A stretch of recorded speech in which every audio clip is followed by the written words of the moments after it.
Ashoka bio classes में आपका स्वागत है। आज हम बात करने वाले हैं जंतु ऊतक के बारे में। इससे पहले हमने पादप ऊतक के बारे में बात किया था। आज की वीडियो में हम जंतु ऊतक के बारे में बात करेंगे। तो जंतुओं में बेसिकली 4 प्रकार के ऊतक पाए जाते हैं। उपकला ऊतक, जिसको एपिथेलियल टिश्यूज बोलते हैं। दूसरा होता है संयोजी ऊतक, जिसको आप कनेक्टिव टिश्यू बोलते हैं। तीसरा होता है पेशी ऊतक, मसल्स टिश्यू। और चौथा तंत्रिका ऊतक, नर्व टिश्यूज। तो पहले ऊतक की बात करते हैं, उपकला ऊतक।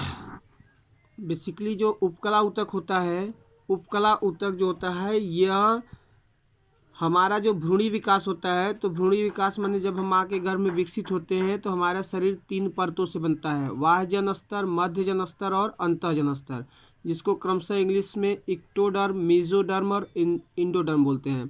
तो इन्हीं तीनों परतों से मिलकर बना होता है उपकला ऊतक। उपकला ऊतक जो होता है तीनों परतों से मिलकर बना होता है।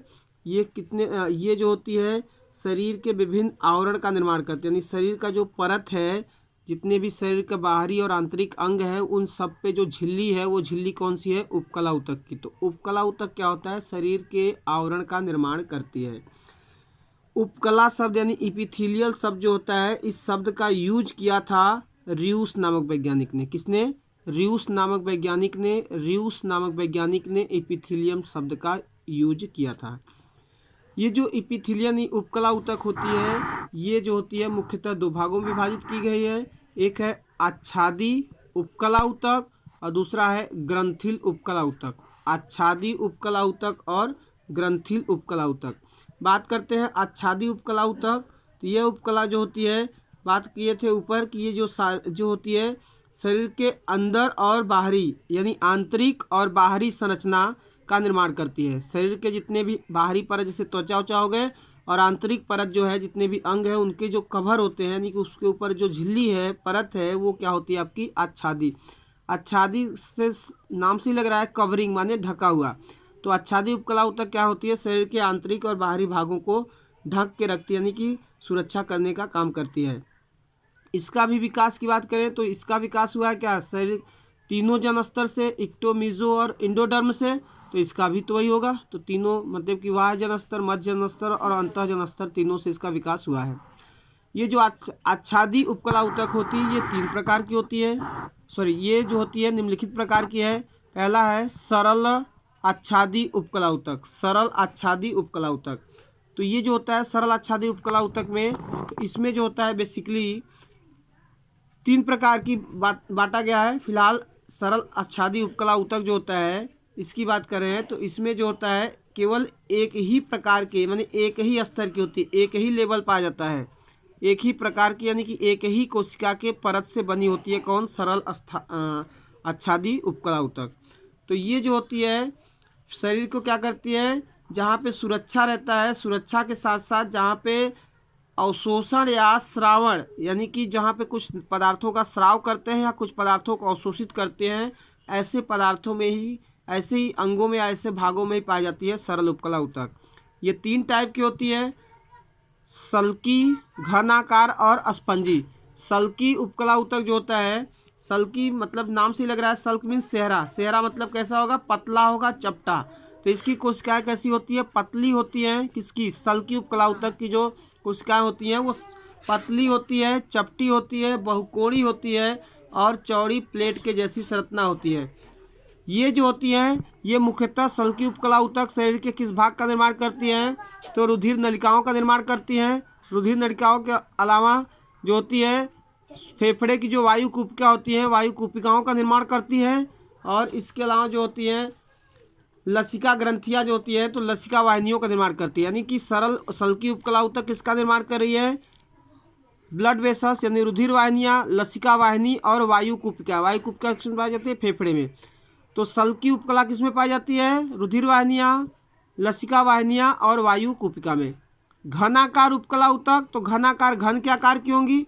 तो घनाकार उपकला ऊतक जो होती है ये कहाँ पाई जाती है? उस भाग में पाई जाती है जहाँ पे अवशोषण, उत्सर्जन और श्रावण होता है, यानी कि जहाँ पे कोशिकाएं किसी पदार्थ को अवशोषित करती है, या तो जहाँ पे उत्सर्जित करती है, या जहाँ पे नए पदार्थों का स्राव करती है, तो उस वाले भाग में कौन पाई जाती हैं?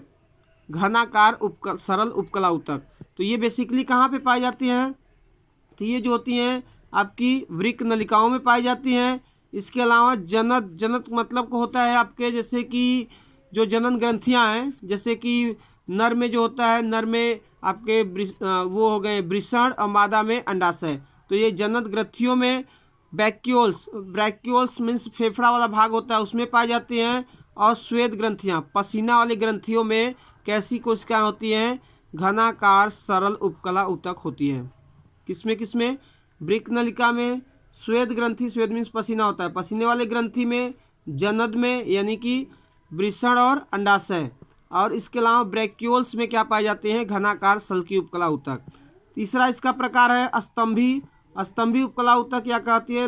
समान लंबाई की आयताकार आपस में सटी हुई कोशिकाएं होती हैं। समान लंबाई की आयताकार आपस में सटी हुई कोशिकाएं होती हैं। और ये मुख्यतः कहाँ पाई जाती हैं? ये अमाशय में पाई जाती है और आंत में पाई जाती है। कहाँ पाई जाती है? अमाशय में, आंत में। इसके अलावा पित्ताशय में, पित्तवाहिनी की आंतरिक सतह, पित्ताशय, पित्तवाहिनी की आंतरिक सतह, अमाशय और आंत में पाई जाती है। कौन सी? स्तंभी उपकला ऊतक। इसके अलावा दूसरे की बात करते हैं। दूसरा इसका प्रकार है आभासी स्तृत स्तंभी उपकला ऊतक। आभासी स्तृत स्तंभी जो होता है, इसकी कोशिकाएं जो होती हैं इसमें, तो ये लंबी यानी स्तंभ जैसी कोशिकाएं होती है, लंबी होती है लेकिन आपस में साइज में बराबर नहीं होती है, छोटे बड़े आकार की होती है। लंबी होती है लेकिन आपस में छोटे बड़े आकार की होती हैं। और ये बेसिकली कहाँ पाई जाती है? श्वास नली में, श्वास नली में। और इसके अलावा कहाँ पाई जाती है? श्वास नली के अलावा जो नासा गुहा होती है, यानी नाक के बीच वाला पोर्शन जहाँ से एयर अंदर जाता है, तो उसके अंदर जो गुहा उसको नासा गुहा बोलते हैं। तो नासिका गुहा में, ग्रसनी में, ग्रसनी माने जहाँ से भोजन को निगलते हैं, मूत्र मार्ग में, और बड़ी बड़ी ग्रंथियों की जो नलिकाएं होती हैं उन सब नलिकाओं में कौन पाई जाती है? आभासी तृत स्तंभी ऊतक। फिर से आभासी तृत स्तंभी ऊतक कहाँ पाई जाती है? श्वास नली में, नासिका गुहा में, ग्रसनी में, मूत्र मार्ग में, और बड़ी ग्रंथियों की जो वाहिकाएं होती हैं उन सब में कौन पाई जाती है? आभासी तृत स्तंभी ऊतक। अगला है स्तृत, स्तृत आच्छादी उपकला ऊतक। तो स्तृत आच्छादी उपकला ऊतक जो होती है ये केवल एक परत की कोशिकाएं होती हैं और सल्की होती है, घनाकार होती हैं, स्तंभी होती हैं। सल्की, घनाकार, स्तंभी होती है। और ये जो इस तरह की ऊतक कहाँ पे पाई जाती हैं? तो शरीर जो देह भित्ति होती है, देह भित्ति यानी शरीर की जो परत है उस पर पाई जा रही हैं। कार्निया पर, आँख के सामने का उभरा भाग जो होता है, कार्निया पाई जाती हैं। और इसके अलावा मलाशय, मलाशय में, मलाशय गुहा में, मुख गुहा में, ये सब पाई जाती हैं। कौन? स्तृत आच्छादी उपकला ऊतक। कहाँ कहाँ? देह भित्ति में, कार्निया में, मुख गुहा में, मलाशय गुहा में, ये सब पाई जाती है स्तृत उपकला ऊतक। अगला है विशेषीकृत उपकला ऊतक। विशेषीकृत उपकला ऊतक जो होती है, ये विशेषीकृत उपकला ऊतक जो होती है इसको पुनः 3 भागों में बांटा गया है। अंतर्वर्ती, तंत्रिका संवेदी और रंगा। अंतर्वर्ती जो होती है ये बेसिकली कहाँ पे पाई जाती है? तो ये ऐसे भाग में पाई जाती हैं जिस पर दबाव पड़ने पर वो उसके क्षेत्रफल में फैला होता होगा। तो ऐसे वाले भाग में अंतर्वर्ती विशेषीकृत उपकला ऊतक पाई जाती है।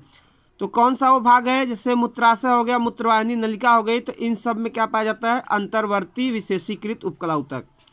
अगला है तंत्रिका संवेदी ऊतक। तंत्रिका संवेदी ऊतक जो होता है माने संवेदी ऊतक, सीधी सी बात है, संवेदी अंगों से संबंधित होगा। तो तंत्रिका संवेदी ऊतक ये कहाँ पाया जाता है? तो ये पाया जाता है घ्राण अंगों, घ्राण अंगों की श्लेष्मिका माने सूंघने वाले, यानी नाक जो होता है, नाक जिससे हम गंध महसूस करते हैं, उसकी श्लेष्मिका कला पर, रेटिना पर, रेटिना पर। इसके अलावा जो जीव होता है, जिह्वा पर जो स्वाद कलिकाएं होती हैं, स्वाद कलिकाओं में भी कौन पाया जाता है? आपके तंत्रिका संवेदी ऊतक। तंत्रिका संवेदी ऊतक कहाँ पाया जाता है? घ्राण अंगों यानी सूंघने वाले, यानी नाक की श्लेष्मिका कला पर, रेटिना पर, और इसके अलावा बताएं क्या? स्वाद कलिकाएं, जो जिह्वा होती है, जिह्वा पे जो स्वाद कलिकाएं होती है, स्वाद कलिकाओं में भी कौन सा ऊतक होता है? तंत्रिका संवेदी ऊतक होता है।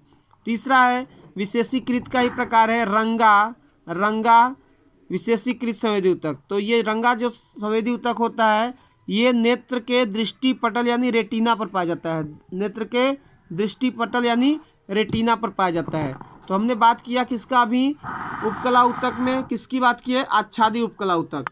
अभी कौन सा बचा है आपका, ग्रंथिल उपकला ऊतक। कौन सा, ग्रंथिल उपकला ऊतक। तो ग्रंथिल उपकला ऊतक जो होता है ये कैसी होती हैं, ये सरल स्तंभी उपकला का ही रूपांतरण होता है। कैसी होती हैं, ये सरल स्तंभी उपकला कोशिकाओं उपकला ऊतक का ही रूपांतरण होता है। कैसा, सरल स्तंभी उपकला ऊतक का ही रूपांतरित कोशिकाएं कौन सी होती हैं, ग्रंथिल उपकला ऊतक।